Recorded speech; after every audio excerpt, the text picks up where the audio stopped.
A lecture on Zen is always something in the nature of a hoax,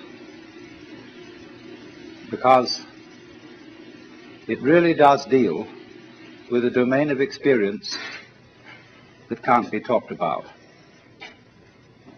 But one must remember at the same time that there's really nothing at all that can be talked about adequately. And the whole art of poetry is to say what can't be said.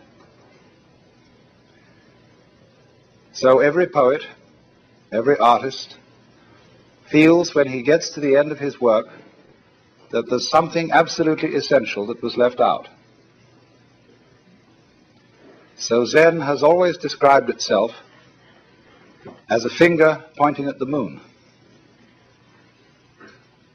In the Sanskrit saying, Tat Tvamasi, that art thou, Zen is concerned with that.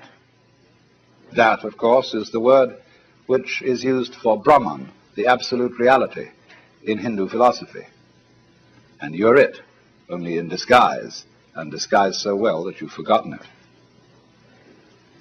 But unfortunately, ideas like the ultimate ground of being, the self, Brahman, ultimate reality, the great void, all that is very, very abstract talk.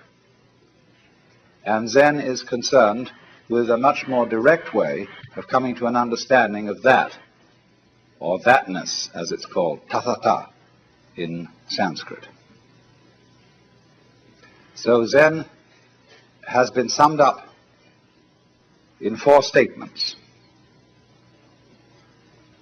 A direct transmission outside scriptures and apart from tradition. No dependence on words and letters.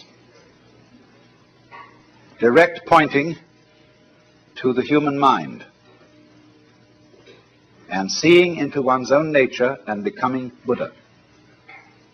That is, becoming enlightened, awakened from the normal hypnosis under which almost all of us go round like somnambules.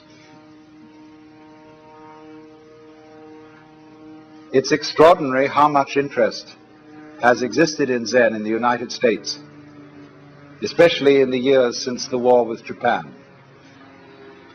And naturally, I've often meditated on the reasons for this interest. I think, first of all, the appeal of Zen lies in its unusual quality of humor. Religions aren't, as a rule, humorous in any way. Religions are serious.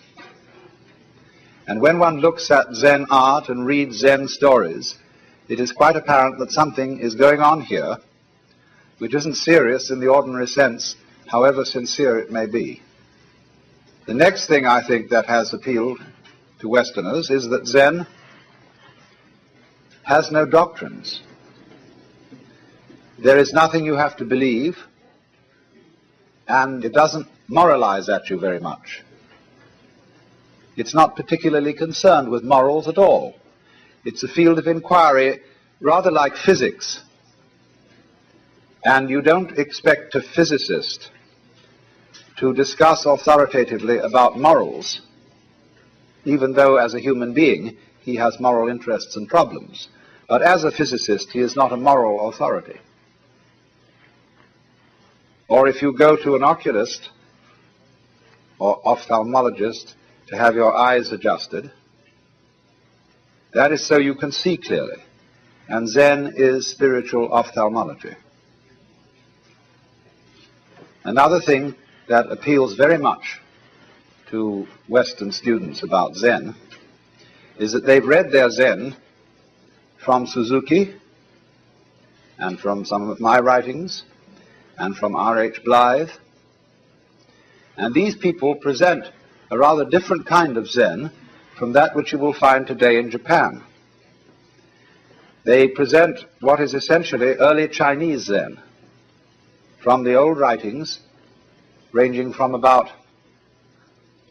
shortly before 700 AD to 1000 AD. And that Zen has a very different flavor from modern Japanese Zen, And so, of course, many of the people who go to study Zen in Japan disapprove of Dr. Suzuki thoroughly, and also, naturally, of my exposition of Zen, because we don't make a great fetish of studying Zen by sitting. In Japan today, they sit and they sit and they sit. R.H. Blythe asked a Zen master, "What would you do if you had only 1/2 hour left to live?" And he said, "I would do zazen," which means he would sit like the Buddha here and practice meditation. And Blythe had given him several choices. Would you like to listen to your favorite music? Would you have a dinner? Would you get drunk? Would you like the company of a beautiful woman? Would you take a walk? What would you do? Or would you just go on with your daily business as if nothing was going to happen? In other words, would you wind up your watch? So he was very disappointed in this answer.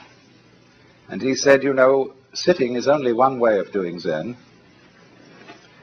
Buddhism speaks of the 4 dignities of man: walking, standing, sitting, and lying. And so zazen is simply the Japanese word for sitting Zen. There must also be walking Zen, standing Zen, and lying Zen. You should know, for example, how to sleep in a Zen way. That means to sleep thoroughly. Zen has been described as when hungry, eat, when tired, sleep. And when the student got that description, he said, well, doesn't everybody do that? And the master said they don't. When hungry, they don't just eat, but think of 10,000 things. When tired, they don't just sleep, but dream innumerable dreams. So in a sense, this sounds like the old Western truism: whatever your hand finds to do, do it with all your might. But that's not the same thing as Zen. A lot of people like to see if they could sum up Zen in that way. In the Latin motto of the school I used to go to in England, age dum agis, act when you act, or while you act. There's a famous story which beautifully illustrates the current relationships between East and West. Paul Reps, who wrote, or rather drew, a lovely book called Zen Telegrams, once asked a Zen master to sum up Buddhism in one phrase. And he said, don't act, but act. So Reps was simply delighted, because he thought the master had said, don't act, but act. And that, of course, would be the Taoist principle of Wu Wei, of action in the spirit of not being separate from the world, realizing so fully that you are the universe too, that your action on it is not an interference, but an expression of the totality. But the master's English was very bad indeed, and Paul Reps had misunderstood him. He had said, don't act, bad act. And you know, that is the sort of attitude that all clergy develop over the centuries. You know how it is when you go to church, if you do. So often the sermon boils down to, my dear people, you ought to be good. And everybody knows that, but hardly anybody knows how. Or even what good is.